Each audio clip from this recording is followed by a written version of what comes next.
what is great is a lot of you were talking about how we can do less to actually do more when it comes to our landscape and being more wildlife and climate friendly. So that's what I'm going to try to actually do here. Oops, why is oh, there we go. All right, so here's the things I want to talk about.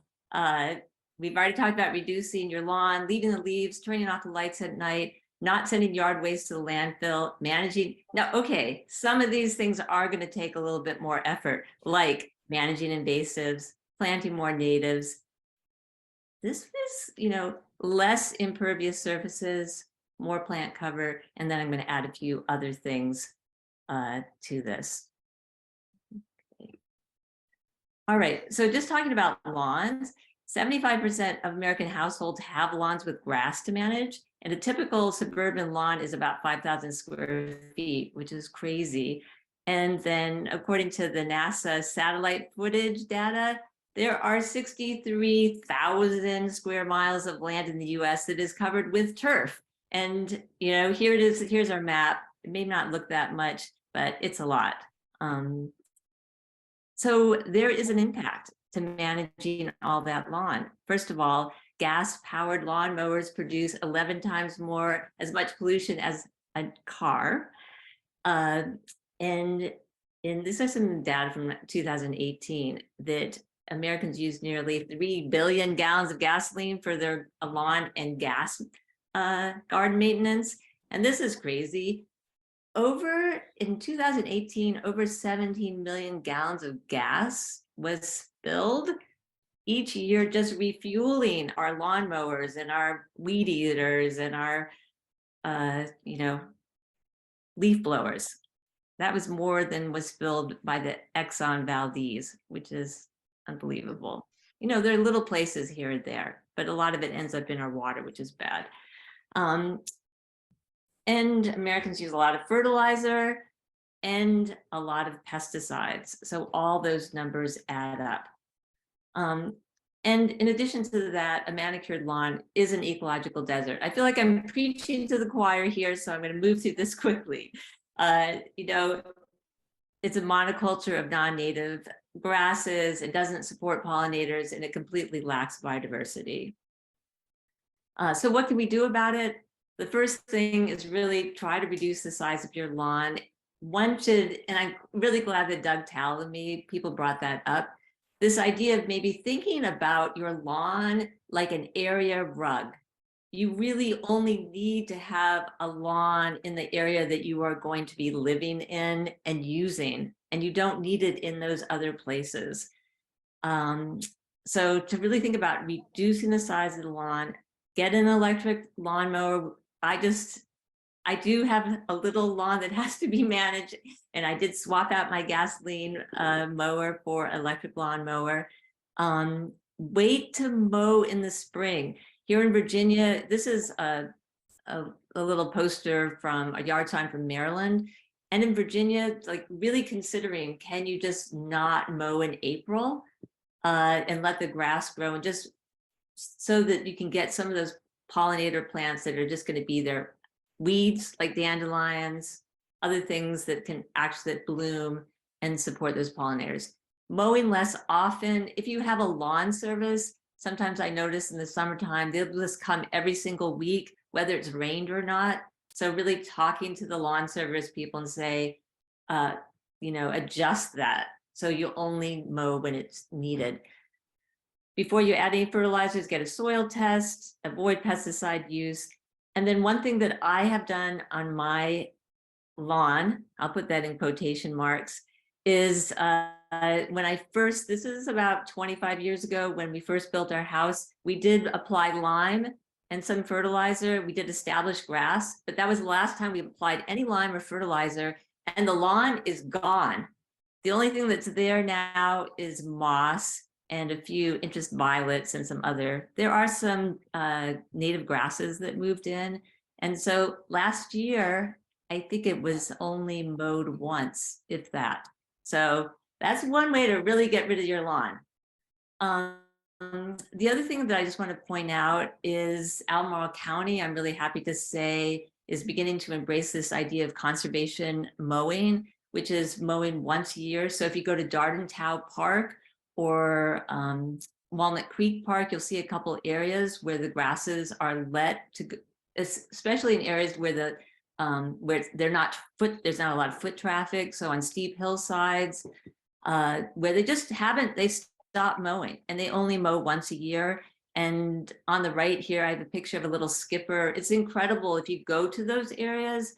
There's the desert of the mowed area where there's not any life whatsoever other than the grass. And then you go into the conservation mow areas and it is just a buzz with insects. And also I'm happy to say Albemarle County Public Schools have identified some steep slopes and they're going to begin implementing this conservation mowing scheme. The other thing, leaving the leaves, there's a carbon footprint to transporting the leaves to the landfill. And once they're in the landfill, they're going to be, we don't want all that organic material buried in this anaerobic environment because it's going to produce methane, which is a powerful greenhouse gas. It's really shameful that we would send any of our leaves to the landfill. So fallen leaves provide food and shelter for insects. Birds and small mammals depend on those insects, and leaf litter improves the soil. How do you do it? Well, one thing that I've done at my house is I just rake the leaves to the edge of my lawn. And what I'm doing there is I'm reducing the size of my lawn because those leaves, if you have a heavy pile of leaves, it will kill the grass. And so, or you can rake them and let them compost naturally in piles. Use the leaves to suppress weeds. Use them as brown material in your compost bin. And lastly, I would say, is mulch leaves in place on your lawn. And the reason I say this, do this last, because all that leaf litter really, it has a lot of larvae, insect larvae, so you really don't want to chop it all up. Does anybody have any questions?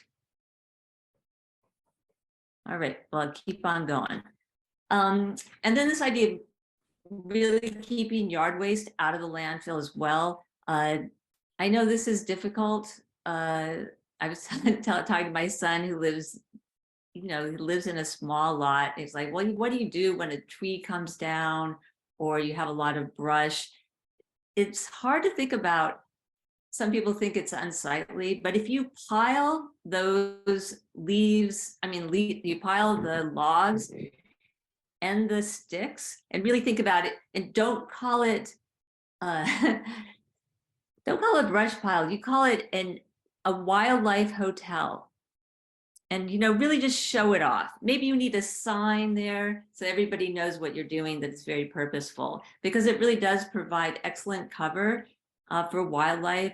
And on the right here, that's actually a bee hotel. And so you think about it, if you have some logs, you can actually drill some holes in them, and a lot of native bees can take shelter. The other thing is, think about leaving your flower stalks all winter long, because they also provide habitat for native bees and other pollinators and allows them to overwinter. All right, the other thing is turn off your outdoor lights. Absolutely. Of course, it's going to save energy. It's going to avoid the negative impact on wildlife, especially nocturnal pollinators.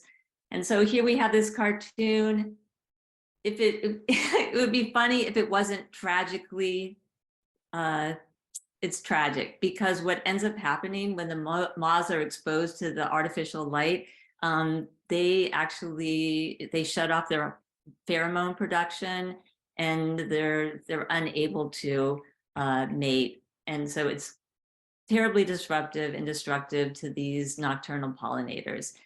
And also, light pollution interferes with our ability to see the stars. So what can you do? If you must have a light, make sure that outdoor light, use motion sensors and timers. Make sure that you're using warm colored low intensity lights like this yellow bud light. And also make sure that you have the proper shielding, so that, and you can see if you use a full cutoff lighting, that light is going to be centered on the place that you want illuminated and not up into the sky where you're wasting light, so that it doesn't interfere with the stars. And then also, I started dropping my blinds every night. And you guys will laugh at this, but I now put these bug lights in my house. They actually put out a lot of light. And I go outside and I say, how much is bleeding out? Because I live in a wooded area. So I drop my blinds at night and I don't have moths hitting my windows. All right. Now this is something that is not in the category of less is more, because managing invasive plants does require energy. But there are big benefits. We talk a lot about our tree canopy and how important this is for mitigating climate change. And if you drive anywhere in Charlottesville, you will see just a horrible number of trees that are covered with English ivy, and that you can save those trees really easily by simply cutting those vines at the ground level. I know that the English ivy will continue to grow, but you can save those trees. And I really recommend checking out Blue Ridge Prism website. They have fact sheets on all these invasive plants, and they'll tell you how to address them. And of course, planting native plants is really important, because we can't have birds without bugs, and we can't have our native insects without our native plants. And somebody earlier mentioned Homegrown National Park and Doug Tallamy, and this idea of we can all take our backyards and make it more wildlife friendly, and create a national park of sorts for the other creatures besides ourselves. And I want to just say that we talked earlier about the Biodiversity Action Plan, and in goals 8 and 19, there's a lot of language about promoting the use of locally native plants. And someone, I think Gabe mentioned earlier, if you go to the county office building, you'll see some really beautiful demonstration native pollinator gardens right there in the parking lot. And the picture up on the right is one of those. And down below, you can see some of the staff that's getting trained up to be able to identify those native plants, because the stormwater retention ponds, those are all planted with native plants. And REP has been this is the native plant website, which I just learned has gotten the most traffic of all the web pages of all the county web pages, which is pretty exciting. So there's a lot of interest in that. I am a master gardener, so I just want to talk a little bit about some of the work that they do. They have the Plant Virginia Natives. It's a Virginia Native Plant Marketing Partnership, and there are 14 local garden centers and nurseries that participate in this. And so the idea is to promote both the consumers and the retailers, because you have to have both of them in order to increase the supply of native plants available to the public. And then someone mentioned earlier, another program that the Piedmont Master Gardeners have is you can actually have one of these extension master gardeners come to your house, and they will give you some feedback, evaluate, and give you recommendations following conservation landscape practices. So I encourage you to do that. The other thing is, of course, we need more trees and less impervious surface for many reasons: to keep us cooler, protect water quality, for flood control. And somebody mentioned earlier the Virginia Conservation Assistance Program. And this is through the Thomas Jefferson Soil and Water Conservation District. Albemarle has Albemarle Conservation, an ACAP program. And it's really focused on stormwater prevention. So I just learned recently, like, the scoring is really centered on places where you can keep stormwater runoff, get it to go in the ground rather than having it run off. And I'm happy to say that I received one of these grants, and I was able to actually pull up pavement and plant it with native plants. And it's pretty amazing and it's fun to do. Also, James River Association has a James River Buffer Program where you can get help planting trees. So there are lots of great programs for this. And Gabe mentioned earlier the environmental stewardship in Albemarle County, this environmental stewardship hub. And so for the landowner, you can find a lot of the cost share programs there. And it's got a tab for biodiversity, climate action, clean water, and reducing waste. So it's a really great resource for the homeowner. And since I'm a gardener, I have to put a plug in for finding a place to grow some of your own vegetables. My daughter, who lives up in Maine, was living in an apartment last year, and she grew an amazing garden on her balcony in pots. And so just last year, I was at the grocery store and I was looking at squash that was being, I think it was zucchini that was being shipped from Yuma, Arizona. And of course, think about our salads, lettuce, greens that are shipped in refrigerator trucks from California in plastic containers. There is a real joy in growing your own vegetables, and you don't need a lot of space to do it. And you'll eat healthier as well. So there's my gardening pitch. And of course, if you have a garden, you should have a compost bin. Think about that. And my last pitch for everybody is every yard needs a clothesline. And I have an interesting statistic about that.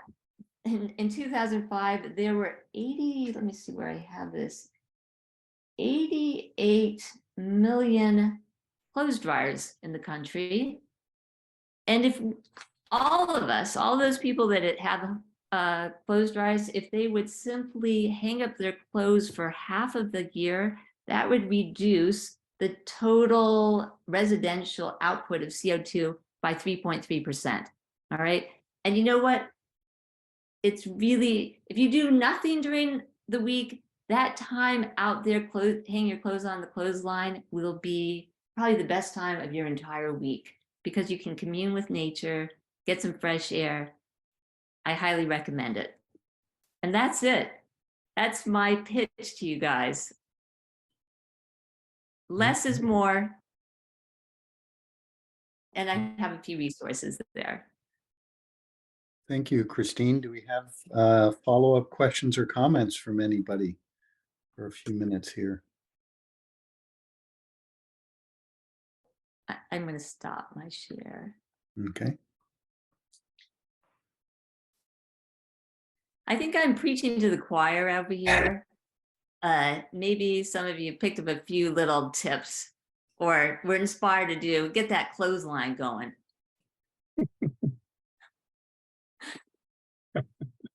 Tom, what would you like to comment or ask?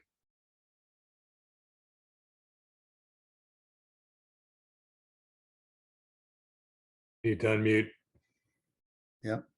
I brought this up at a Natural Heritage Committee meeting not long ago, but for those of us interested in doing planting of native trees, I know that Kim Biasioli had worked on developing a list of recommended native trees, and my understanding was a couple of months ago it was still in progress, but it would be really valuable for people who want to plant lawns to have a list of native species that are likely to do well in climate change and perhaps sequester carbon well too. And is that list that Kim was working on wrapping up, or is there some other resource you could point to? Yeah, so the list is actually on the Natural Heritage Committee's website. So that list in particular is there. And so it's just a matter of getting that list approved so that the developers are using that list. So that's one of the things that I know Scott's working on. Scott, do you want to speak to that? Yeah, a couple of things. One, like Christine says, the plant list that we're working on is the recommended plant list that's required by ordinance for site development plans, so commercial and multifamily residential developments. That's not to say it can't be used for home planting, but there are also a lot of other resources out there. I'm sure we have something in that environmental hub, but also the state DCR has a series of brochures called Native Plants for Landscaping and Restoration, something like that. But it's just search Virginia DCR Native Plants for Landscaping, and they've got a series of great brochures, one for the coastal plain, one for the Piedmont, one for the mountains. I think there's a grasslands brochure, maybe. I can't remember. I think there's 4. Anyway, they're freely available online. They don't really deal with the climate issue yet, but it's just a really nice, easy to use set of brochures that give you lots of ideas for plants that are native here. Thanks. Any other questions or comments for Christine this evening? Okay.